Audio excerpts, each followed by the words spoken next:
সকলোলৈ প্ৰীতি সম্ভাষণ জনাই আৰম্ভ কৰিব লৈছো আজিৰ একাপ চাহ আৰু কিছু আলোচনা। আজি আমাৰ লগত দুগৰাকী বিশিষ্ট ব্যক্তি আছে। গগৈ দম্পতি বুলি সকলোৱে চিনি পায়। এগৰাকী সন্দীপ গগৈ আৰু তেখেতৰ সহধৰ্মিনী আমাৰ এয়া বৌ। আজি দুটামান সৰু সৰু স্পেচিফিক কথা পাতিম। লগত থাকিব আমাৰ সদায় দৰে চাহ একাপ। এই চাহ কাপৰ লগতে আমি কিছুমান গুৰুত্বপূৰ্ণ আলোচনা কৰিম। আমাৰ নামটো হৈছে একাপ চাহ আৰু কিছু আলোচনা। তেওঁলোক অসমৰ বিভিন্ন প্ৰাণে ধিঙে দিপাঙে ঘূৰি ফুৰে, বাইক লৈ ঘূৰি ফুৰে।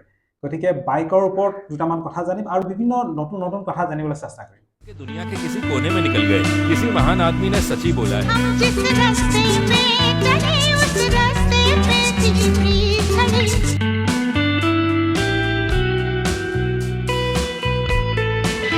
हंसती है ये दुनिया तो हंसने में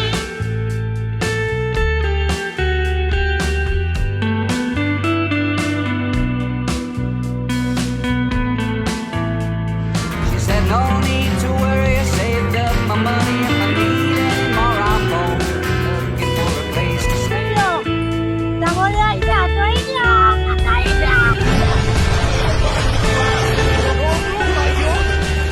मेरे दिल के भी दिल में थोड़ा क्रेजी। बचपन में मुझे ज्योग्राफी बहुत पसंद थी। थोड़े बड़े हुए केमिस्ट्री मिलानी है और पूरी दुनिया मोटरसाइकिल पे घूमनी है। जब दोस्त पैसे कमा के घर गाड़ी की EMI की उलझनों में लग गए, हम फकीर आदमी नौकरी छोड़ के दुनिया के किसी कोने में निकल गए। किसी महान आदमी ने सच ही बोला है, पैसे तो सब कमाते हैं दोस्त, कभी वक्त कमा के देखो तुम भी बोलोगे लाइफ इज एंजॉय। বিভিন্ন জায়গা এক্সপ্লোৰ কৰিছে ইতিমধ্যে নিজৰ বাইকৰ জৰিয়তে। নিজৰ এটা পেশন হয় ঘূৰাটো। গোটেই অসম আৰু উত্তৰ পূৰ্বাঞ্চলৰ বিভিন্ন অঞ্চল তেওঁলোকে ইতিমধ্যেই ফুৰি শেষ কৰিছে। গতিকে তেওঁলোক যথেষ্ট এক্সপিৰিয়েঞ্চ। তেওঁলোকৰ পৰা আমি নতুন প্ৰজন্মই জানিবলগীয়া বহুত কথাই আছে বুলি মই ভাবিছোঁ আৰু সেইকাৰণে আজি চাই পে চৰ্চাত তেওঁলোকক অতিথি কৰিছোঁ। প্ৰথমে সন্দীপ দাৰ পৰা মই জানিব বিচাৰোঁ, এতিয়া আপোনালোকেতো বিভিন্ন জেগাই ঘূৰিছে নহয় জানো? আপোনালোকৰ যে ঘূৰে, আপোনালোকৰ কিবা মটিভ কিবা এটাও থাকে চাগে আপোনালোকে যে ঘূৰে, অকণমান কওকচোন। মানে আমি ফুৰি ভাল পাওঁ। সৰুৰ পৰা এটা হেঁপাহ আছিলে যে নিজৰ অঞ্চলটো এবাৰ ঘূৰা। আমিতো এতিয়া ক'ব গ'লে পটককৈ আমি যাব নোৱাৰোঁ, লাডাখ যাব নোৱাৰোঁ বা বেলেগ ক'ৰবাত যাব নোৱাৰোঁ। কিন্তু আমাৰ উত্তৰ পূৰ্বাঞ্চলতে আমাৰ প্ৰায় বহুতকেইটা জনগোষ্ঠী আছে। বহুতখিনি আমাৰ পাহাৰ পৰ্বত, বহুত নদ নদী আছে, যিবিলাক আমাৰ বহুত ধুনীয়া। সেইবিলাক এতিয়া যেনেকৈ আপোনালোকে জানে মেচুকা কথা জানে, আনিনি কথা এতিয়া খুব ট্ৰেণ্ডত আহি আছে। আজিৰ পৰা 10 বছৰ আগতে টাৱাং বহুত ট্ৰেণ্ডত আছিলে। এতিয়া হয়তো মাগো আৰু ট্ৰেণ্ডত হ'ব। অকল অৰুণাচল বুলিয়ে নহয়, নাগালেণ্ডখনো আমি লাষ্ট এটা আমি ৰাইড কৰিছিলোঁ দুইজনে, আৰু আমাৰ লগত দুজন ভাইটিও গৈছিলে, তেখেতৰ মিছেছো গৈছিলে। এতিয়া নাগালেণ্ডখন আমি ভাবোঁ যে খুব সমস্যাই জৰ্জৰিত। এটা সময়ত আমাৰ ইয়াতো আছিলে, সমস্যা প্ৰত্যেকৰে থাকিব। কিন্তু যেতিয়া আপুনি এজ এ ৰাইডাৰ হিচাপে যায়, এখন বাইক লৈ যায়, আপোনাক মানুহে ইমান এটা ছাপোৰ্ট কৰে। আচ্ছা, আপোনাক বুলি ভাবিব নোৱাৰে মানে ক'ৰ পৰা আহিছে, কি কেনেকৈ আহিছে, খাবলৈ পাইছেনে নাই, লগত মাইকী মানুহ আহিছে, যিটো আমাক স্নেহ দেখায়। এতিয়া উত্তৰ পূৰ্বাঞ্চল ক'লে আমিতো ক'ব গ'লে 7 ভনী। এতিয়া আমি 7 ভনী আৰু এজন ভাইটিও পালে। ছিকিম যেনেকৈ আমাৰ এটা ভাইটিও হয়। তো সেই তেনেকৈ ক'বলৈ গ'লে আমাক বহুত ভাল পায়। আৰু আমাক বুলিয়ে নহয়, আমাৰ দুটা বুলিয়ে নহয়, আৰু যোনে যায় তেওঁলোককো খুব ৱাৰ্ম ৱেলকাম কৰে। কি খাব কি নাখাব সেইটো হয়তো আমাক এদিনৰ আগতেই সোধে। আৰু ঠিক তেনেকুৱা যেনেকৈ সোধে, তেওঁলোকৰ কিছুমান আইনো আছে, কিছুমান লোকেল কিছুমান আইনো থাকে, যেনেকৈ ষ্ট্ৰিক্ট আইন থাকে। যেনেকৈ আমি যদি কোনোবা এখন গাঁৱৰ মাজেদি আমি যাত্ৰা আৰম্ভ কৰোঁ, তেওঁলোকৰ প্ৰথম কথাটো হ'ল, যদিহে গাঁওখন যদি ভিতৰুৱা গাঁও হয়, ম্যানমাৰৰ বৰ্ডাৰৰ ওচৰৰ গাঁও হয়, বা কিছুমান ভিতৰুৱা গাঁও যেনেকৈ মন আছে, চাটিং আছে নাগালেণ্ডত, সেইবিলাক কিছুমান গাঁও মই দুই এটা নাম কৈছোঁ। আপুনি প্ৰত্যেকখন গাঁৱতে যাব যে এখন আগফালে এখন ছাইনবোৰ্ড, গাঁৱত এণ্ট্ৰি পইণ্টতে এখন ছাইনবোৰ্ড থাকে। সেই ছাইনবোৰ্ডটোতে তেওঁলোকে লিখি দিয়ে যে আপোনাৰ গাড়ীৰ গতিবেগ ইমান হ'ব। আপুনি ৰাতি 8টা বজা বা 10টা বজা, ৰাতি 8টা আৰু ৰাতিপুৱা 5 বজাৰ ভিতৰত, মানে ৰাতি সন্ধিয়া 5 বজাৰ পৰা ৰাতিপুৱা 5 বজাৰ ভিতৰত আপুনি ঘূৰিব নোৱাৰিব, মানে মুকলি মনে চলা ফুৰা কৰিব নোৱাৰিব। সেই কিছুমান আইন থাকে। সেই আইনবিলাক আমি ফ'ল' কৰিলেই হ'ল। আমি যেতিয়া আমি গাঁওবিলাকত সোমাওঁ, আমি 20 কিলোমিটাৰৰ তলত আমি মটৰচাইকেল চলাওঁ। ক'ৰবাত কিবা দেখিলে আমি ৰখি দিওঁ, তেওঁলোকক আমি সন্মান কৰোঁ, সন্মান জনাওঁ। তেতিয়া তেওঁলোকে আমাক ভাল পায়। তেতিয়া আমাক সোধে ক'ৰ পৰা আহিছে, আপোনালোকে ইমান লাহে লাহে কিয় গৈছে। তেতিয়া তেওঁলোকে আমাৰ প্ৰতি অলপ মৰম উপজে, ভাল পায়। আচ্ছা ভাল পোৱাৰ কাৰণে এইটো ভাল। আৰু এতিয়া এনেকুৱা এটা হ'ল, এতিয়া যুগটো হ'ল ফেচবুক আৰু ইণ্টাৰনেটৰ যুগ হয়। কোন আহিছে কি আহিছে বুলি পটককৈ তেওঁলোকে নেটত চাই দিব পাৰে, এইজন বোলে বাইকাৰ্ছ অফ আছামৰ হয় সন্দীপ গগৈ, তেখেতৰ ফেচবুক একাউণ্টটো চালোঁ, তেখেতৰ মিছেছেও লগত ঘূৰে। আচ্ছা তো সেই তেনেকৈ কি হয়, এতিয়াতো বাইকাৰ্ছ গ্ৰুপবিলাক হ'ল, এতিয়া বাইকাৰ্ছ গ্ৰুপবিলাক হোৱাৰ কাৰণে আমাৰ এইটো ভাল হ'ল যে আমি যোৱাৰ আগতে কিছুমান মানুহ ৰখি থাকে, কিছুমান ভাইটি হওক আমাতকৈ হয়তো মানে আপোনালোকক ৱেলকাম কৰিবলৈ 10 বছৰ মোতকৈ ডাঙৰ হ'ব পাৰে, কিছুমান 20 বছৰ। এতিয়া যেনেকৈ আমি ককচাং যাওঁতে প্ৰায় জেগাই জেগাই কিছুমান ল'ৰা ৰখি আছে, ক'ল্ড ড্ৰিংকছ লৈ ৰখি আছে, যে আচ্ছা। ভাবি খুৱাবলৈ ক'ল্ড ড্ৰিংকছ আছে, আপুনি এইটো দাদা ক'ল্ড ড্ৰিংকছ নাখাবও পাৰে, তথাপিতো আনিছে। আচ্ছা। কথা কিছুমান থাকে বা কিছুমান ৰাফ পেচেছ থাকে, যেতিয়া আমি যাওঁ তেতিয়া তেওঁলোকে আগতে আমাক মোবাইলত গুগল লোকেশ্যন দি দিয়ে যে এনেকৈ এনেকৈ আপোনালোক এইটো ৰাস্তা এভইড কৰক, ইফালে দি আহক, ইফালে আপোনাৰ খেতি আছে, ইফালে ভাল পাব, তাত আপোনালোকে ৰীল বনাই ভাল পাব, তেনেকুৱা কিছুমান কথা থাকে। আৰু এইবোৰ যে ব্ৰাদাৰহুড এটা মানে খুব ভাল খুব এটা বিল্ড কৰা হয়। হয় হয়। আৰু এটা কথা, আপোনালোকে যিহেতু নেশ্যনেল পাৰ্ক, বিভিন্ন নেশ্যনেল পাৰ্কত ঘূৰি ফুৰিছে, তাৰ আগতে মই দৰ্শাক কৈ থওঁ, সন্দীপ গগৈ এটা সময়ত টাইগাৰ ৰিচাৰ্চৰ লগতো জড়িত হৈ আছিল, বিভিন্ন জংঘলে জংঘলে ঘূৰি ফুৰিছিল। গতিকে জংঘলৰ আইন তেওঁ নিজেই ভালকৈ জানে বুলি মই অনুমান কৰিছোঁ, কাৰণ নিজে এই ক্ষেত্ৰতে কাম কৰিছিল। অকণমান কওকচোন, আমাৰ জংঘলত আমাৰ যে ৰিজাৰ্ভত মানুহবোৰ যায়, তেওঁলোকে খুব এটা মুকলি বুলি ভাবে জংঘলত সোমালে, হয়নে বাৰু কথাটো? মানে কি, এতিয়া আমি যেনেকৈ আপুনি ক'লে জংঘল হয়, জংঘলবিলাকক আমাৰ বেচিকেলি আমি 4টা ভাগত ভগাই দিব পাৰোঁ। হয় যেনেকৈ PRF বুলি কওঁ, প্ৰপ'জ ৰিজাৰ্ভ ফৰেষ্ট। PRFখন হ'ল আপোনাৰ সেইখন ৰিজাৰ্ভ ফৰেষ্ট, মানে সংৰক্ষিত বনাঞ্চল। সেইখনত মানে সংৰক্ষিত হোৱাগৈ নাই, কিন্তু সংৰক্ষিত কৰিব। হয় সেই সেনেকুৱা কিছুমান জেগাক আমি PRF বুলি তেওঁলোকে মানে ভাৰতীয় সেয়াত লিখা আছে আৰু ভুৱন আইনত। আৰু তাৰপিছত কয় যে ৰিজাৰ্ভ ফৰেষ্ট।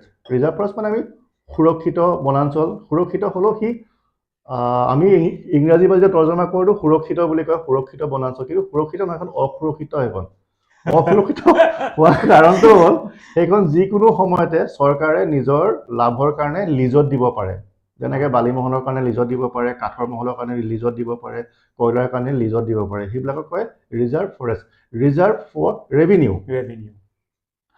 আৰু তাৰ ওপৰত হ'ল, যদি আৰু তাতকৈ যদি অলপ প্ৰটেক্টেড বুলি ভাবোঁ, যেনেকৈ চেঞ্চুৰী কি কয় এইটো, অসমীয়াত অভয়াৰণ্য। অভয়াৰণ্যখন হ'ল অলপ সুৰক্ষিত। আৰু অভয়াৰণ্যত কি হ'ল, আমাৰ যিখিনি দাঁতিকাষৰীয়া মানুহে বসবাস কৰে অভয়াৰণ্যখনৰ কিনাৰত, তেওঁলোকৰ সেই অভয়াৰণ্যখনত তেওঁলোকৰ ন্যায্যভাৱে কিছুমান বস্তু ভোগ কৰিব পাৰে। মানে ফৰেষ্ট ভিলেজবোৰৰ কথা কৈছে নেকি? ফৰেষ্ট ভিলেজ বুলি ক'ব পাৰে, বা এতিয়া ফৰেষ্ট কিছুমান মানুহতো আগৰ পৰাই আছে ন, বহুত বছৰ আগৰ পৰাই আছিলে, ব্ৰিটিছৰ আগৰ পৰাই বসবাস কৰি আছিলে। তেওঁলোকৰ কিছুমান ভোগ কৰিব পাৰে, যেনেকৈ ঘৰ বনাবলৈ কাঠ আনিব পাৰে, তাৰ পৰা বাঁহ আনিব পাৰে, খৰি আনিব পাৰে, তাত কচু ঢেকীয়া সেইবিলাকো বুটলিব পাৰে, মেডিচিনত কিছুমান প্ৰপাৰ্টি থাকে, যেনেকৈ ঔটেঙাও আনিব পাৰে, তেওঁলোকে কিছুমান বস্তু তেওঁলোকে ভোগ কৰিব পাৰে। সেইখন হ'ল অভয়াৰণ্য। আৰু অভয়াৰণ্যৰ ওপৰত হ'ল নেশ্যনেল পাৰ্ক বা ৰাষ্ট্ৰীয় উদ্যান। যেতিয়া ৰাষ্ট্ৰীয় উদ্যান বুলি কয় নহয়, সেইখন আটাইতকৈ সুৰক্ষিত হয়। আৰু সেইখন ক'ব গ'লে তাত আপুনি আইন কানুন এই দুইখনতে মানিব লাগিব। অভয়াৰণ্যটো মানিব লাগিব, ৰাষ্ট্ৰীয় মানিব লাগিব। যেনেকৈ আপুনি অভয়াৰণ্যৰ পৰা যদি আপুনি বন বিভাগৰ অনুমতি লৈ আপুনি কিছুমান কাম কৰিব পাৰে তাত, বা ওচৰৰ মানুহৰ কিছুমান আপুনি প্ৰগ্ৰেম কৰিব পাৰে, যেনেকৈ স্কুল প্ৰগ্ৰেম কৰিব পাৰে, আপুনি পিকনিকৰ কিছুমান মানে এৰা ধৰাৰ মাজত কৰিব পাৰে। কিন্তু নেশ্যনেল পাৰ্কখন টোটেলি প্ৰটেক্টেড হয়। সেইখনত আপোনাৰ DFOৰ পাৰ্মিশ্যনৰ অবিহনে এটা পাতো হিলাব নোৱাৰে আপুনি। আপুনি চাইণ্টিফিক পাৰ্পজত আপুনি কিবা আপুনি গছ এজোপাক চিনাক্ত কৰিলে, চিনাক্ত কৰিব যে আমাক বোলে এখন কলেজৰ কাৰণে আমাক এই পাতখিনি দৰকাৰ আছে, আপুনি আগতেই তেওঁলোকৰ কিছুমান নীতি আছে, নীতিসমূহত আপুনি এপ্লিকেশ্যন কৰি আপুনি কৰিব লাগিব, বা তাৰপিছত আপুনি বস্তু আনিব পাৰে। যদি আপুনি কেনেবাকৈ মনে মনে আনিছে, এইটো ক্ৰিমিনেল এক্টত আপুনি এৰেষ্ট হ'ব পাৰে। আৰু এটা কথা মই শুনিছিলোঁ যে আপুনি যিটো কথা ক'লে যে বোলে কোনোবা যদি গছৰ পাত দেখিলেও বা যদি কিবা বস্তু এটাও লয়, যিজন বডিগাৰ্ড আপোনাৰ লগত থাকে, তেওঁ ইচ্ছা কৰিলে আপোনাক গুলি মাৰিব পাৰে, হয় নেকি?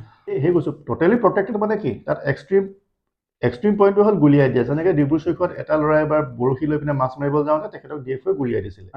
হ'ব পাৰে নেশ্যনেল পাৰ্কৰ ভিতৰত আইন বহিৰ্ভূতভাৱে কোনোবা যদি সোমায়, মানে আইন বহিৰ্ভূত মানে কি, কোনোবাই ইনফৰ্ম নিদিয়াকৈ যদি কোনোবা সোমায়, সি ক্ৰিমিনেল হয়।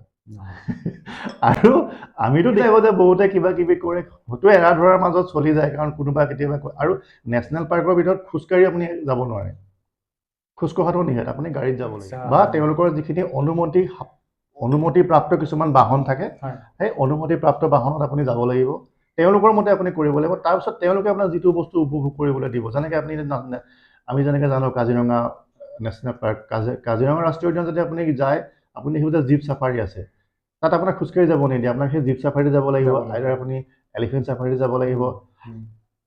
কেতিয়াবা তেনেকুৱা কিছুমান হয়, যেনেকৈ কেতিয়াবা চেঞ্চাছৰ সময় হয়, আমি তেনেকুৱা চেঞ্চাছ পাইছিলোঁ, তেতিয়া আমাক এই কিছুমান দিশ দি দিয়ে, এই যে এইটো ট্ৰেকতে আপোনালোক যাব লাগিব, যি জন্তু পায় আপোনালোক এনেকৈ এইবিলাক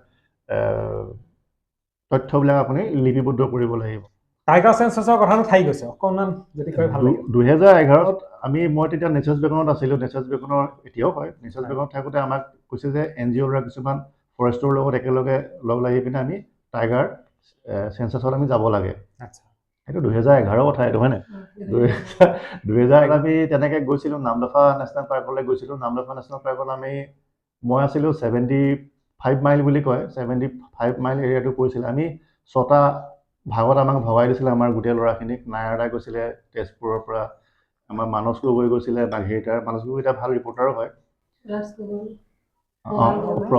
প্ৰবাল গগৈ মৰাণৰ, সি এতিয়া তিতাবৰত থাকে, খুবেই ভাল ব্যৱসায় কৰে।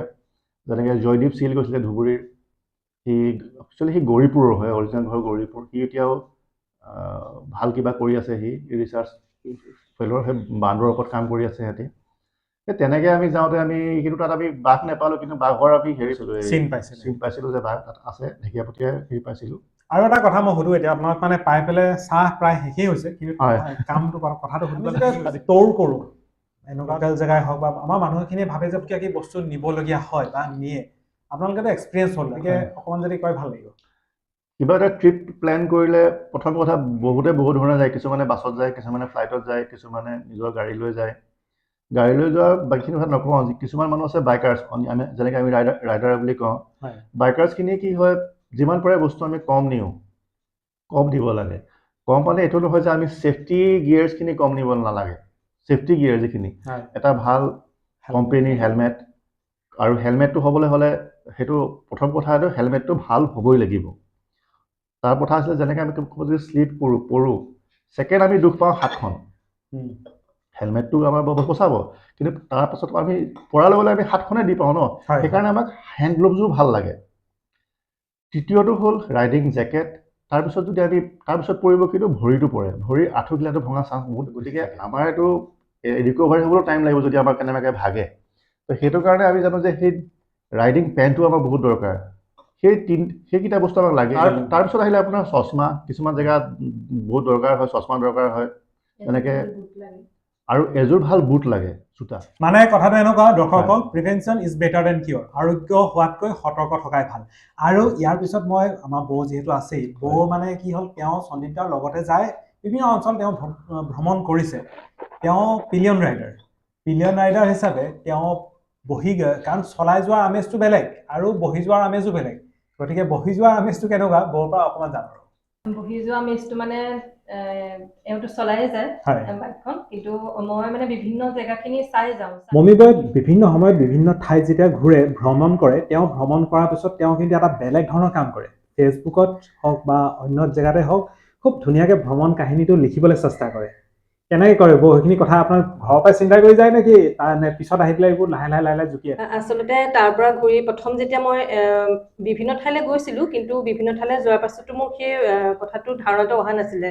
কিন্তু মই মেচুকা যেতিয়া গ'লোঁ, মেচুকাখন ইমানেই ধুনীয়া, তাৰমানে জেগাখিনি, যেতিয়া ঘূৰি আহি মই পেনে বুলি জেগাডোখৰত ভাত খাবলৈ বহিছোঁ, তেতিয়া মই সিদ্ধান্ত লৈছোঁ যে মই মেচুকাখনৰ বিষয়ে লিখিমগৈ। আৰু তেতিয়াই মোৰ লিখাৰ প্ৰতি এটা হেঁপাহ এটা জাগি উঠিলে। আহি পেলাই মই বৰ্তমান সামাজিক মাধ্যম ফেচবুকতে লিখা মেলা কৰিছোঁ, আৰু গ্ৰন্থ সুবাসতো মই লিখিছোঁ। মোৰ যিমানখিনি মই এতিয়ালৈকে ফুৰিছোঁ, ঘূৰিছোঁ, তেওঁলোকৰ বিষয়ে মই মানে সামাজিক মাধ্যমৰ জৰিয়তে আচলতে মানুহক জনাবৰ কাৰণেহে মই লিখিছোঁ, যাতে তেওঁলোকো সেই জেগাখিনি যাওক, ঘূৰক, আৰু সেই জেগাখিনিৰ বিষয়ে যাতে তেওঁলোকৰ একো অসুবিধা নহওক, সেইটো বিষয়ে। আপুনি নিজে চোৱা আৰু নিজে চাই অহাৰ পাছত সেই অনুভৱটো ব্যক্ত কৰা বহুত কঠিন চোৱাটো বৰ সহজ আপুনি গৈ আছে দেখি আছে বস্তুবোৰ আপুনি চাই আছে কিন্তু সেই বস্তুখিনি সাৱলীল ভাষাৰে খুব ধুনীয়াকৈ বৰ্ণনা কৰা তাতে ট্ৰেভেল ষ্টৰী ইমান সহজ নহয় গতিকে আজি দুয়োগৰাকী ব্যক্তিক লগ পাই সঁচাকৈ খুব ভাল লাগিল আজি আলোচনাটো খুব ৰসাল হৈছে নিচিনা লাগিছে আমাৰ চাহো ইতিমধ্যে সমাপ্ত হৈছে আজি আমাৰ এই এপিছডটো চাই আপোনালোকে কেনে পালে জনাবলৈ নাপাহৰিব কমেণ্ট নিশ্চয় কৰিব আৰু আজি ভিডিঅ'টো ইমানতে সামৰিছোঁ পুনৰ অন্য এটা দিনত নতুন এটা বিষয় সৈতে আপোনালোকৰ ওচৰত উপস্থিত হোৱা মানকে আজিলৈ